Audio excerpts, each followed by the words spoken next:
Yeah. Courtney, can you hear me?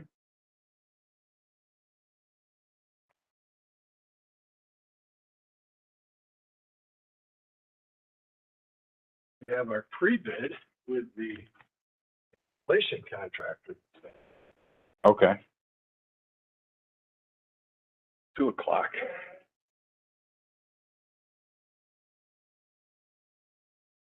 Am I reporting here? Yeah. I don't think I need my computer. We got this up here. Everybody has it, so.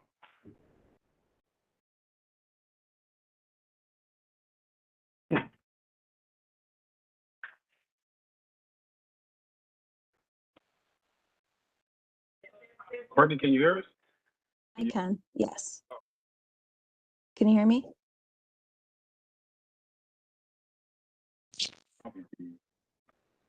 Hello? Hey, can you hear Okay, us? just wanted to make sure. Yeah, I can hear you guys.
We may be muted.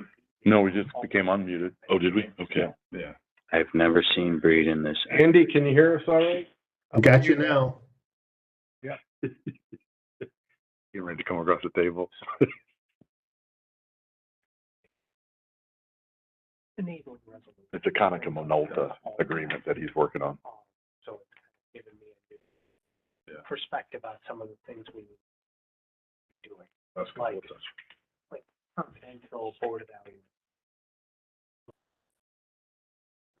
Do a 20. Were you on vacation All right. last week? Every day.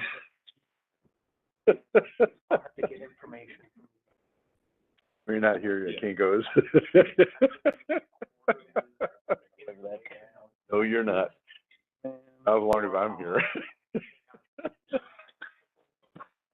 It seemed like a funny line in the moment. Night at the Improv with me. Never know what's gonna come out. Just what we want from your attorney, right? You never know what's gonna come out. Right. Yeah. I'm very entertaining in court. That I can.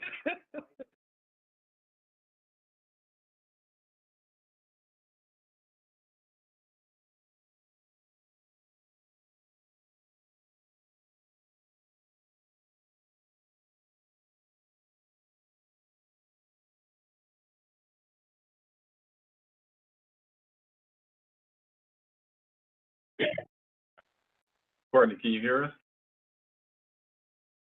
Yes, I can. Okay, we're ready to get started. Okay.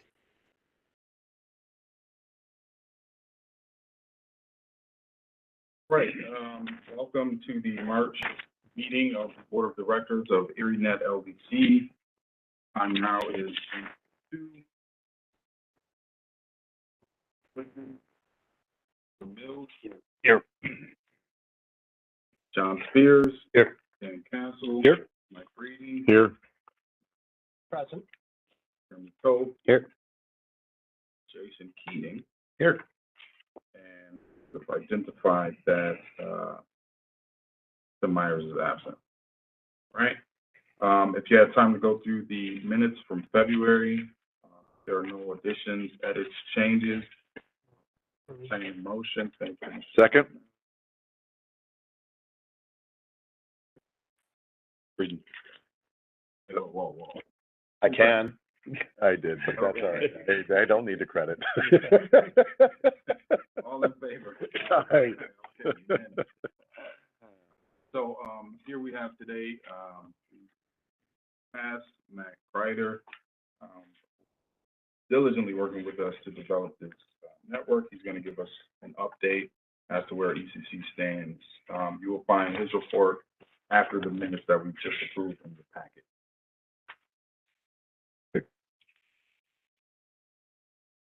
Ed? So, I broke the report down into, the two contracts. One is the design and construction management contract. Second being, the sales market. On the design thing, how we intend to come out of downtown and reach all the, towns and villages is, 95% complete. Reserve the last 5% just because until it's actually built, we can modify things. But the design is pretty much established. We're under the 400 miles of predicted backbone. I think we'll probably get close to the 400 by the time we connect everyone and as we go through the construction experience and we find obstacles and we have to find routes around things, we'll probably get inch closer to that 400 mark. We did close off 2 southern spurs so that we now have a ring and that connects Springville out to Gowanda. We added the town of Wales to be included on the network. And we're close to understanding how we're going to get on and off Grand Island. New York Thruway Authority has a substantial amount of dark fiber that they would like ErieNet to entertain, either leasing or what we call an IRU, irrefutable right to use. So basically, the difference is if you lease fiber, you pay on a monthly or annual basis for an extended contract period. An IRU is more of a capital expense where you purchase the right to use that fiber from 15 to 30 years, depending on your budget. So we're looking at that option, but we're also looking at leasing duct conduit across the 190 bridges to get on and off the island as well. That way, ErieNet would own its own fiber optic cabling. It would use the Thruway Authority duct to access the island. There's a third option out there. There's a private carrier, First Light, who also has a substantial amount of fiber on the island, and we've asked them to provide us with a quote as well. So hopefully soon we'll have those options to present to the board, and we can develop a go-forward plan. Question I have is, Yep. when you talk about the ducts, the Thruway Authority ducts going over, I'm assuming we're only talking about the Southern Grand Island bridges, right? Because the Northern Grand Island bridges go to Niagara County, but Right. do they go, is there a duct on each of the north and southbound bridges, or is there just one? There's one on each bridge, so you have redundancy? Several on each. Okay, there's several on each bridge, okay. And the dark fiber is on each bridge? Well, the Thruway's fiber is on either. Yes. Okay, DOT has been using that fiber for several years. but it's on both bridges, so we'd get redundancy when we, That's over- my understanding. We're asking for the specifics, okay, coordinating with. okay. So we're also prioritizing city permits because we have elected, and I guess we have an award notification for 2 underground contractors, and the majority of the underground construction is in the city, so we're prioritizing those permits. And also on the design side of things, we're following up with Greenlight. We had a couple of meetings with Greenlight during the business plan phase. Greenlight is building out aggressively in some of the suburban areas of Erie County. So we're looking at potential collaboration. If we're both building down the same corridor, can we share costs? So just a gut check with them to see if that, if they're moving at their schedule, we're moving at our schedule. We'll have to see, but we want to close that loop and make sure if there is an opportunity to save some costs, then we want to explore it. And then we'll talk later, we're also talking to Greenlight as to what their plan is for last mile services, and is there any way ErieNet can help facilitate their last mile expansion? Yeah, that last mile is absolutely critical. We need to, I know we're doing a middle mile system, but we need to keep that final mile in the forefront of our I approach. thought that's what Greenlight did, because I know they wanted an easement on my house to connect my block. So I thought, So you're holding things up. yeah, I did, I said no, actually. I did say no, because they wanted a permanent easement, and they weren't willing to negotiate. But I thought I thought that's what they were doing. That's what they do. Yep, Yeah. they're residential service, and they're also a commercial. My office in Penfield, suburban Rochester, uses Greenlight I see. fiber optics. So we'll see where that goes. We're also teamed up with Mike's 15th floor data center renovation project. Mike's been able to identify secured room within the data center for ErieNet cabinetry and equipment and where we can land the fiber.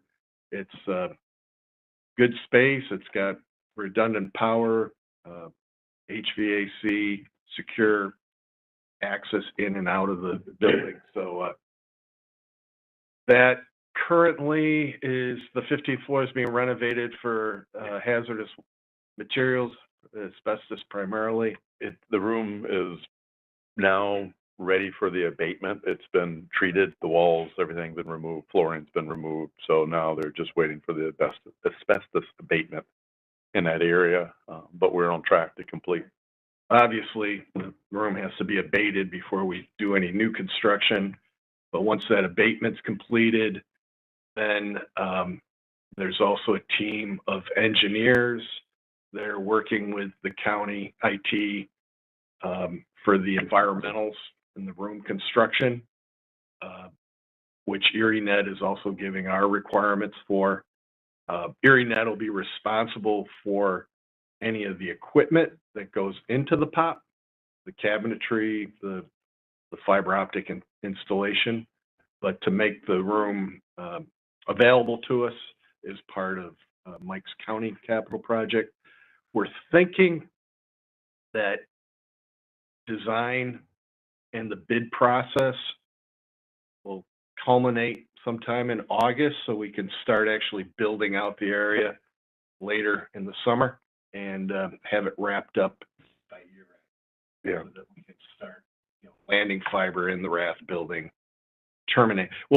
We may very well bring the fiber into the Rath building sooner, but we'll have it coiled until the what I call POP, point of presence, our facility within the Rath building is part of the data center, ready for us to go in and terminate the fiber. Our plan is abatement should start 1st of June, with the room being ready to turn over to ErieNet by September. So this is the plans, and we're on target for that. I don't see any obstacles to not meeting that date. Yep. So under our utility coordination, and again, much of the fiber optic construction, I tell people 75% of the effort is working with the utilities to get either the underground pathway cleared and turned over to us for installation, or more importantly, we have nearly 12,000 poles that we need to attach to. So, and those are primarily controlled by grid and by NYSEG. About half are grid poles, half are NYSEG. And so we're submitting on a monthly basis applications at about 1,000 poles per month per utility. So that's almost 2,000 poles a month. And then, first we apply for that, and then those utilities then require make ready. We have to move people's cables up or down to make room on the poles for the ErieNet fiber. And so that work has to be done before we can actually attach to the poles. So all that gets done, and that might be 75% of our schedule, and the last 25% is putting up the fiber. Putting up the fiber is, the fastest part of the construction process. So that's moving forward. Again, we're submitting these poles. If we're doing 2,000 a month, so we think certainly by year end, we'll have all the poles submitted. The utilities won't have completed all their make ready by year end, but we'll have submitted the poles. They'll know which poles have to be prepped for us. And then we'll be following right on their heels through 2024 to string up the fiber. Are you prioritizing the poles? You give them by month, starting with like Rath building out, or where the higher priority corridors are, or? Mac, are you online? Mac is our design construction Hey, Mac. manager. We are prioritizing the national grid, which is focused in Buffalo from Rath building out. And parallel to that, we are also applying to NYSEG, which is not in the core area, but because it's a parallel process between grid and NYSEG, we're doing both. Even though NYSEG is a little later in the build. Hey, thank you. Yeah.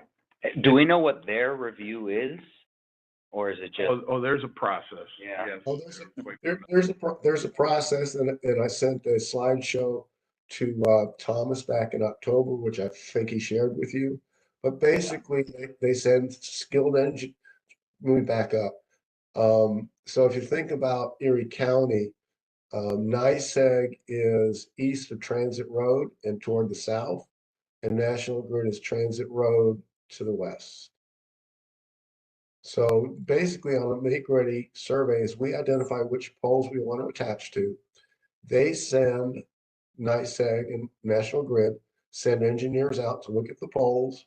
They measure the conductors that are already on the poles because there has to be certain clearance between the conductors.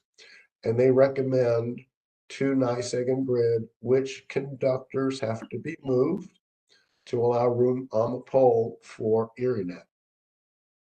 If there's no room on the poles for ErieNet, in other words, the existing conductors are too close together and they cannot be moved, then the pole has to be replaced. So that's the make-ready survey portion. And once they make the recommendations, that engineering now goes for make-ready construction. And that's where we hire electric company contractors to move the power company facilities. We move, and Verizon has to move as recommended, move their conductors. And in some cases, there'll be a charter move or another third party fiber that has to be moved. That's called make ready construction. And this is done in groups of 125 poles. And once the make ready construction is complete on a group of 125 poles, then the utility company releases those 125 poles for us to attach to with fiber. So, Mac, though, how are we picking the first one? You know, every month we're submitting another 1,000 poles to each of the utilities. So on the grid side, our target, of course, is, if you look at a target, is the Rath building. And we are working our way out 1,000 poles at a time, north, south, east, and west from the Rath building on National Grid. And how far is 1,000 poles? What is it about? What is it about 20 poles per mile? No, we're running at about 33 poles per mile. So 30 miles. It's not quite that, Right, but that straightforward. it gives me, but, yeah. and just, sorry, one more question. So you did not, in that process you just described, there's no opportunity for National Grid or NYSEG to say no, right? Absolutely Not not. so much no, it's just how much it's Right. going to cost Right. to make it. Right. They can make things difficult if they. No, need they're to. not. They're We not allowed. we are. They are not allowed We're to say. also in. I'm sorry, Mac. I'm cutting you off. Go finish up. No, so they're not allowed to say no. Yeah. So in parallel to that, just to keep close the loop here, and you'll have to pardon me, I'm recovering from COVID here. Anyway, so the other thing we're doing in the downtown area, because we don't want to dig up downtown, we're working with National Grid and with Verizon to investigate the use of their duct system to get to the 12 or 14 locations downtown. And that's an ongoing process. And I don't know if we've mentioned this before, but we are in discussions with Grid and ECC Technologies, and it's not just Grid in Erie County, but through several of Grid's territories. And Grid's interested in, one, they need fiber optics to their own substations. And two, you know, they think, or they may want to be part of this, you know, Connect All grant program. And so one of the options we're exploring with Grid is they will cover the make-ready costs for their poles, which is significant. And hopefully also expedite it, and they get some fiber in return. So it's very exploratory at this point, and it's not just, again, we're not just talking about grid in Erie County, but in some of the other areas that we have other ongoing projects with. But it could be a good collaboration effort, and we'll see where it's going. My partner, Joe Starks, is dealing with that, and I'll know more when we have our bi-weekly meeting later this week, if there's any substantial updates, or is it still, right now it's mostly talk. We need to get it from a good idea into a plan. That's the utility coordination. Construction, we do have 2 underground contractors for making the underground pathways accessible for us. We're still waiting on the actual agreement to be executed between ErieNet, LDC, and these 2 contractors. And then once we get that agreement, work will begin immediately, and we'll need to cut POs immediately. Hopefully, we'll have those agreements. I don't know if Mr. Murray's given you an update, Thomas. Yeah, we talked, I think it was Friday. So he's working diligently. Right. Contractor we have pending. I'll be in touch with them.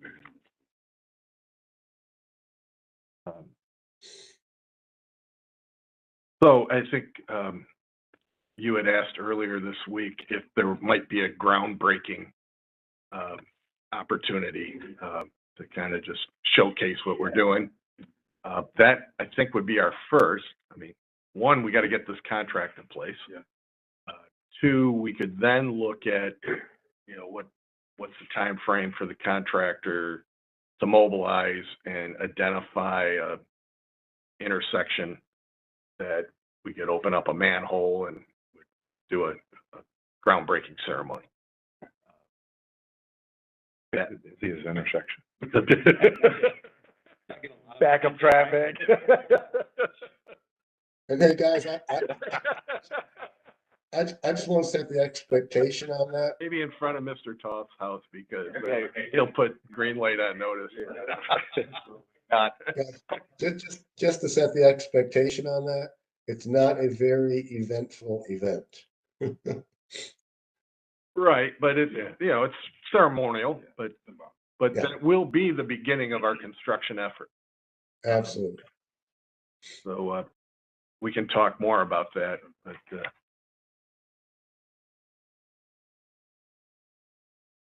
so we have 4 RFPs on the street. 2, the proposals were due on Friday. That's for the fiber optic cable itself, so we can secure a manufacturer and a supplier of the fiber optics. That proposal was submitted Friday afternoon. And we also need these telecom cabinets, and they get mounted on the utility poles. And that allows us to have essentially a splice where we can break out of the backbone and bring fiber into customer sites. And Does that go on every pole then? no, there's about 22, so there'll be aggregate points. Sometimes we'll bring the fiber directly into buildings, and other times it'll come off of these strategically located poles. But they're not inexpensive. So by the time, and I don't have the final pricing, we got the proposal on Friday, and Thomas gave me a USB stick to take home with me and start evaluating the RFPs. But I think they're somewhere in the neighborhood of $12,000 to $15,000 a cabinet. So it needed to be competitively procured, and the source of these cabinets are different from the fiber optic. We thought about combining the 2, but it made better sense to keep them separate. So those 2 RFPs are have been submitted. Are there any, just out of curiosity, I don't know who submitted, but are there local vendors, you think local companies that submitted on this, or where are these boxes get made? Well, the manufacturer of this box, Corning, makes these type of cabinets. We had specified, I believe it's called American Products. Mini Fort is the model name. Not manufactured in Erie County, but there are Erie County suppliers that look at this. Then there's suppliers like Gray Bar and Annixter that have a presence in Erie County, but they're national distribution firms. So I think we had 5 respondents for the cabinets, and we had 9 respondents for the fiber. And again, I haven't seen them yet. I just got the USB from Thomas, but we're looking to summarize those RFP responses and present from the design consultant recommendation to your selection committee, which I think Thomas had identified on the agenda. So we got Thomas, John Toth, Chair, and Mike Breeden on the fiber optic cable, and it's the same group for the pole mounted cabinet. So I have a question about the cabinets. Does the number of cabinets or the placement of the cabinets impact the robustness of the network itself? Or is it just so long as you get them strategically placed, it's not going to impact sort of long-term viability of the network? I'll let Mac answer, but it's mainly for the LDC's benefit. For it simplifies our operational and maintenance services. The network is going to be robust with or without the cabinet. I see. Go ahead, Mac. You want to comment? So as long as we strategically place these cabinets so they're not located on a corner pole on a busy intersection where a car will take them out, they'll be fine. Okay. These are also mounted, 18 feet in the air. Yeah. So Plus, your prime consideration is about a car hitting the pole. Okay. Plus, if I can add, normally we would have splice cases up there. The splice cases, the fiber would be coming into the splice cases, and every time we'd need to make a connection for a customer, we'd have to open up that splice case, bring it down, and we would have to splice the fibers together. And every time we do that, we'd have an opportunity to possibly break fibers that are already connected. This way, it makes it easier and more reliable for us to just place jumpers in there to connect up all the fiber. So whether you have a box or whether you have a splice case, it's going to have the same vulnerabilities, but what you would have is you're going to reduce the cost to actually have to go and splice into there to connect up the cross connects when you're connecting up a customer. And the second thing is that you're reducing any type of potential outage. So what's going to happen is you're all going to get used to driving down these roads, looking at the poles, and you're going to be looking for that splice case. And I do it all the time. It drives my wife crazy. And splice cases, they're cylindrical. They're about this big, like that. And your fiber comes in, terminates in there, and then it goes out. And that's where you can, provide access to the backbone. Yeah. And so again, it's more to the LDC's maintenance and operation to simplify that with your cabinets. I think I understand. Kind of a miracle. So we'll talk about snowshoes next week. just to recap here, so the election committee is as it stands. We expect to get those done this Friday, so make sure your schedules are clear. I know we want to move rather quickly with, the selection committee process. There will be 2 on the same day, so just be mindful of that as well. We'll just meet in the CEP conference room, the public conference room, just knock it out. So that is this week, Friday. Should already be on the calendar. Also this Friday, the RFP for professional engineering services is due. So we'll be getting those proposals. And we will need a professional engineer stamp and/or a licensed land surveyor's stamp for any new underground that's going in on state right-of-way, throughway or DOT right-of-way. And also, I believe for any underground work, county, town is typically the professional engineer stamp. So we need to, and there's enough of this where we're going to hit the threshold where we have to go through a RFP process. So we're lining those engineering firms up now. Some of the more complicated railroad crossings may require professional engineer stamp. And if we're setting new poles on state or throughway right away, that also will need a professional engineer firm to review. So, Imagine that would include the Grand Island bridges. right. Unless we go into the duct that's already there. Okay.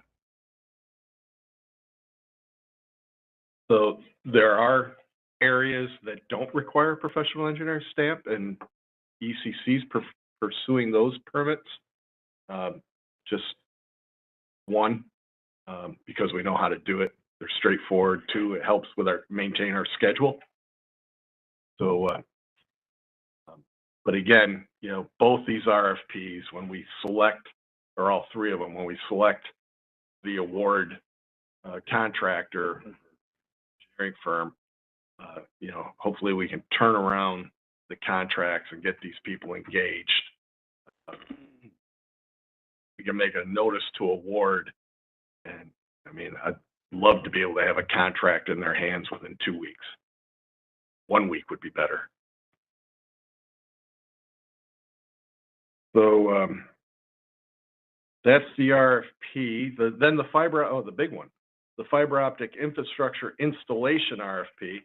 So as we talked about, after the utilities go through their make-ready process and that pole or conduit's finally turned over for us, the fiber optic utility contractor that's under contract with the LDC will then install the fiber, test it, install it, terminate it, then test it, and then turn it over to be available for use. So again, that we're looking for the proposals due on Monday, April 10th. So again, if we get somebody under contract, we might be able to get, them engaged as early as May.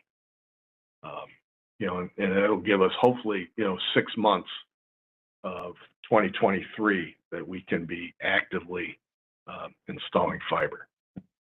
It's just from the process. So the selection committee meets, votes, makes a recommendation to the full board. So next month, when we come back, presumably a couple of these would be on the agenda to approve.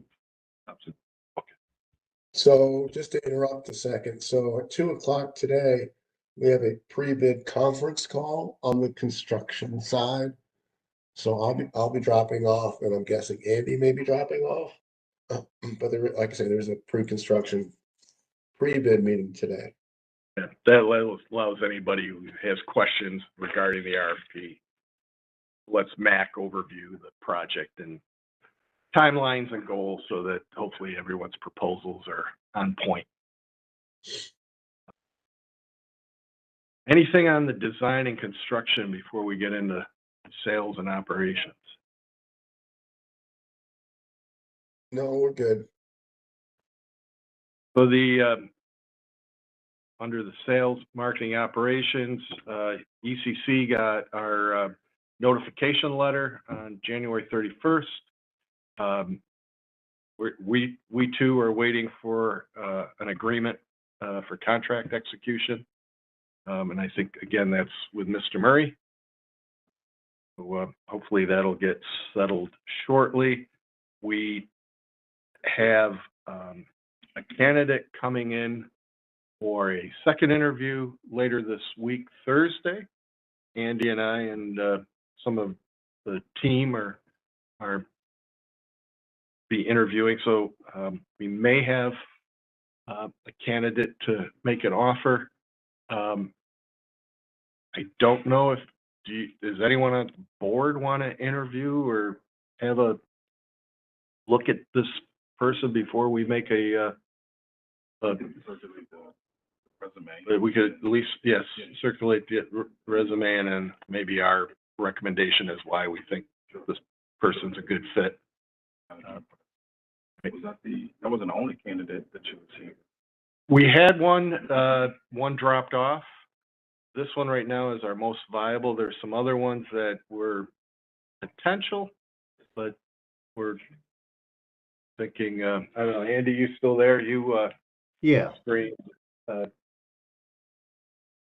most of the candidates that we've received resumes for have had limited telecommunication sales experience, and mainly just like selling cell phones for like a Verizon or T-Mobile. And we are looking for enterprise or carrier level salespeople. So these are people that have actually sold telecommunication circuits, data circuits from a business to business standpoint, or have sold from carriers to other carriers. We also had some candidates that hold residential cable TV services for Charter. But again, that really isn't the type of background we're looking for. So we're hopeful that we found a good one. Well, I haven't interviewed him yet, so I'm hopeful Andy did a good pre-screen. I hope so. We'll have more to tell you Friday. Send it resume. Good. We have been reaching out to carriers all along in this process. There are several that are interested. Until we can actually start providing firm pricing, it's basically a lot of introduction to the opportunity and some education and communication as to where we are in the process. But, and this is really item F, but I'll jump down to it. Once we get all these RFPs in and we get actual contractors and suppliers under contract, then we can go back to our business plan and look at the unit pricing that we use to develop the business plan against the actual unit pricing that we're getting from the contractors. And, you know, our hope and our expectation is that that's going to align.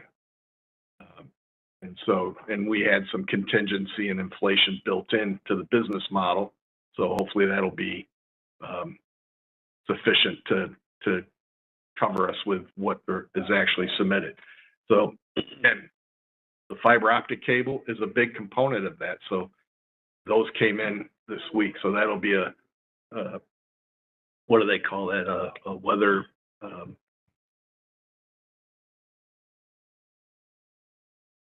there'll be an indication as to, you know, how close we are with the unit pricing. Bellwether. And the fiber optic installation one on April 10th is huge. You know, that's really going to tell us what it's going to cost us to build. Andy, did you have something? I think they're getting off. I have to go over to that pre-construction meeting. No, we're good for Once another few we- months. The word you were looking for was bellwether. Yeah, thank you, bellwether, yes. So once we have those, in particular, because both UB and the city of Buffalo, you know, they want a hard quote before they take it to their management or to their legislative body for approval. So we'll be in a much better position next month to do that.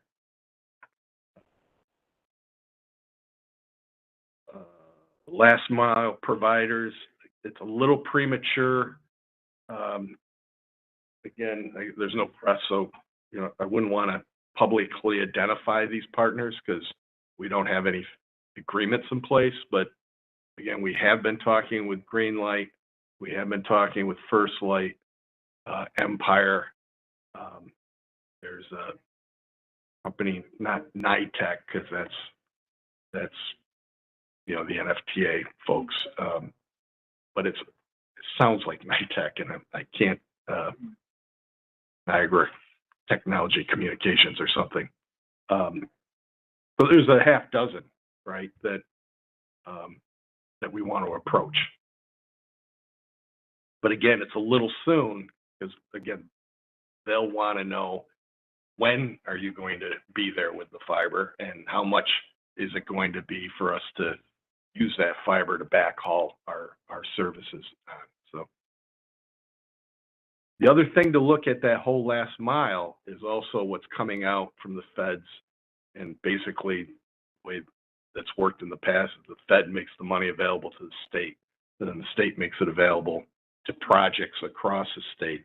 But these Connect All grants and broadband grants are all pretty much focused at the last mile, right? So again, how can we use this? And we're doing this now in Oneida, or excuse me, not Oneida, but Onondaga, metropolitan Onondaga, and the counties that border Onondaga. They're using this last mile to incentivize Verizon to build out FiOS, which is new because Verizon stalled that program for nearly 10 years. But Verizon's also asking us being ECC Technologies, what other programs are we involved in that they may want to be involved in? So we're introducing them to, we're trying to find the right people in Erie County to introduce the ErieNet topic to. I'm assuming the Erie County Verizon guys know about ErieNet. They've been reading the paper, but maybe not specifically how they could use it. And Verizon's a little more open to using open access network, because Spectrum and Verizon have always been, we want to own our own infrastructure. But Verizon's following the money, and they're seeing there's a lot of federal money becoming available nationwide. So they may be loosening their policy on that. So we're chasing that one down too.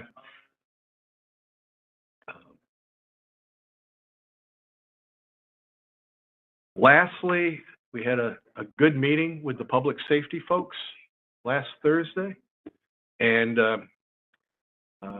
also ties in with the requirements that the library system has, is that, you know, ErieNet is basically creating dark fiber to make available to carriers and to enterprise customers. But a lot of customers won't so much want dark fiber as much as they will want bandwidth.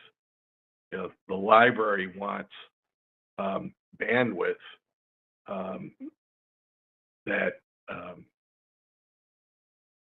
the network communications across that fiber is managed by someone else.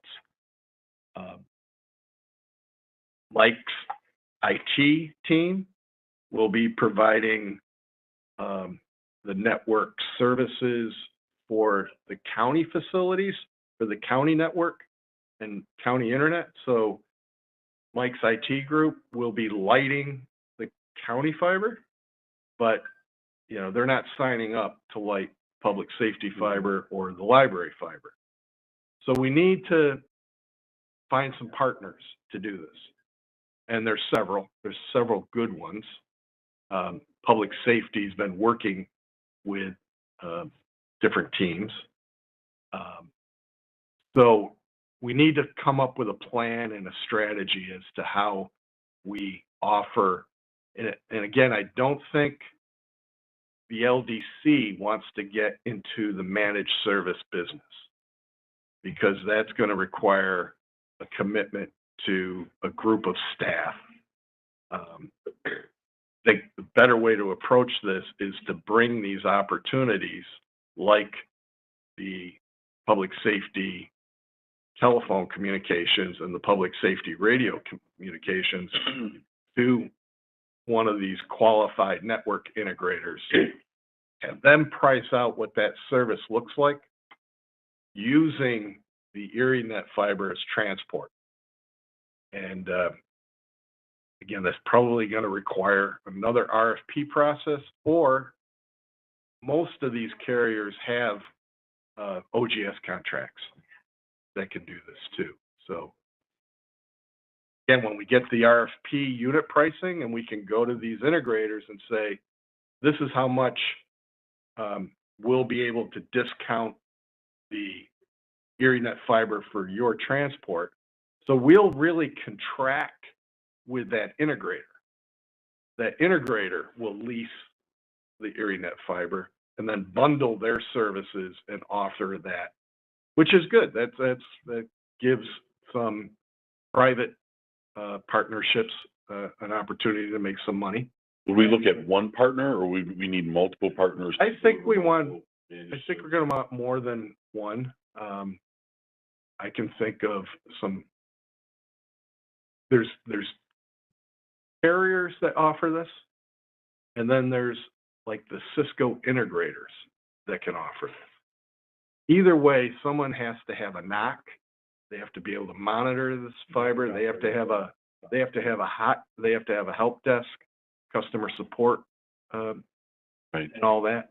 So, ones that come to mind, Lumen is very prevalent throughout Erie County and could offer these services. There's a Cisco integrator called Influx, has a well-developed NOC, and are adept. They have a bench of network engineers and network technicians that could offer managed services. Forget the company that bought out a Nice, but they come to mind as well too. So there's at least a half dozen qualified ones. You may want to have different tiers, higher end tier for like public safety that is, life-threatening, mission critical type service, to, no offense, the library that, wow. That doesn't need necessarily that level, and can go with a lower tier. Geez, that might have not have been. But no, you could offer different levels. Add it to the list. That one out of the minutes. You really want to be on the enemies of the library? Get my library card revoked. That's because only one person in the county. Fines only apply to one person in the county now. But you get all of them. Yeah. But also on the 911 and the radio communication side is either through DHS or through the public safety grants. There's some grants that can offset some of these costs. And two, when we were looking in the business model, we only looked at the cost savings of the circuit costs, right? That Mike's leasing from Verizon. And it turns out with public safety, Verizon brings the fiber into these public safety facilities, but that same fiber is used for 3 different networks.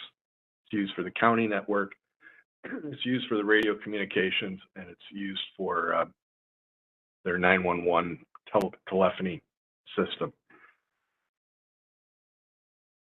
So what I'm getting at is there's also Verizon's managed services that we didn't account for in the business model, which those costs would go away. But they'd be offset by what the new service provider was going to charge. So basically, we're going to have to try to budget this so that the new provider is coming in at or below what We currently pay for with Verizon.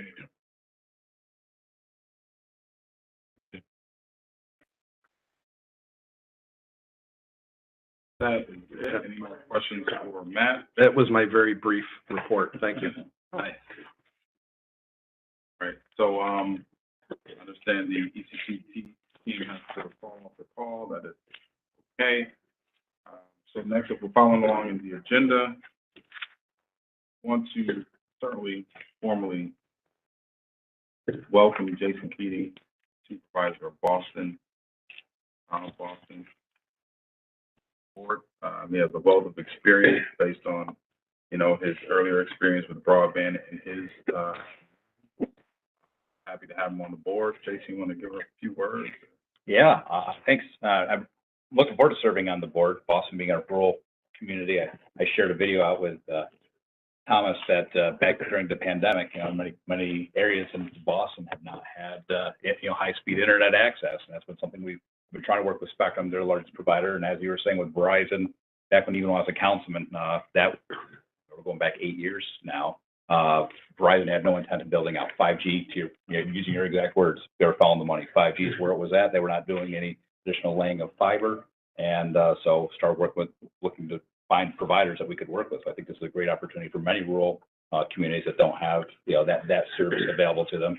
During the pandemic, Channel News still has it, but I had an interview with Nate from Channel 2 regarding the availability of fiber optic and how it affects all across all Erie County, the challenges, and also it was great for Dan to reach out to me to be the liaison for the Association of Erie County Government. So I look forward to bringing this information back, but really to help out the other, you know, communities, get the word out, get other people to sign on to this. I think it's a great opportunity, you know, across the board. So look forward to helping out. And Yeah, Jason obviously provides the content perspective here of a local town supervisor, kind of on the front lines of providing this in the rural area, but also our liaison back to the Association of Erie County Governments, keeping all of the government partners informed and aware of what's going on. Yeah, and I also come with the back knowledge of come from an IT and a project management background. So, and I know that side of things too.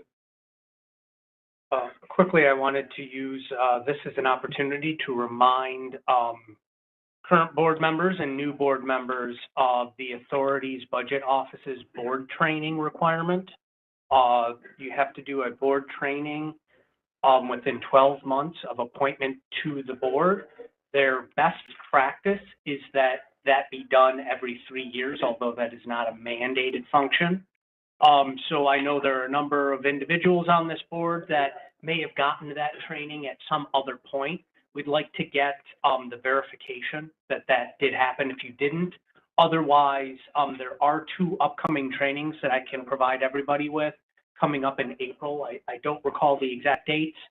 They're online trainings that you do, but we just want to get that moving. We've been in organization now for 6 months, so it's moving quickly, and it was sort of a personal reminder for myself that, hey, I need to at least find my prior training from some of my others and have proof of that, or just sit there for the, you know, the hour and a half and go through and do it again.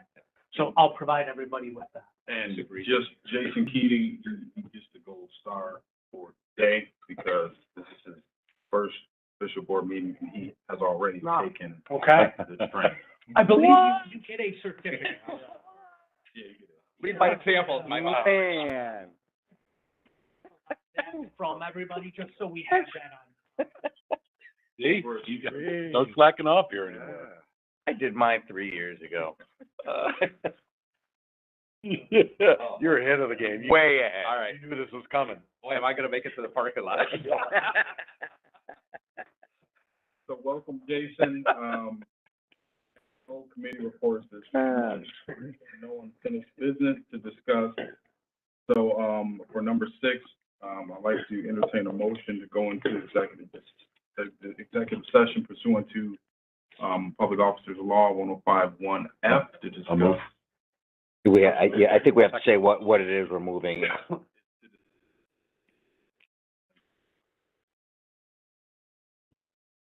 Now you can move. Thank you, everybody. Thank you. Thank you. Thank you. Appreciate it. Motion? Yes, I made a motion to go into executive second. session. That's personnel matter. Aye.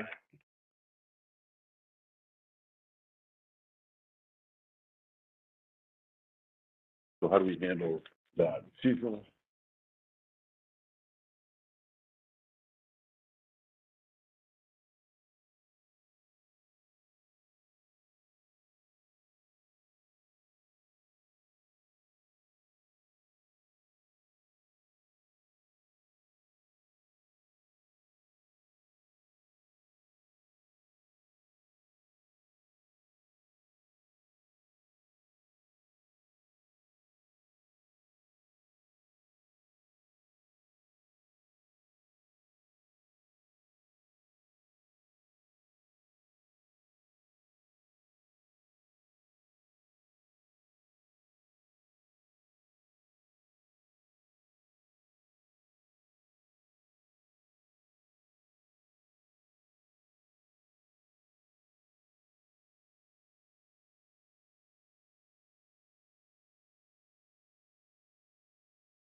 You're all set, Thomas.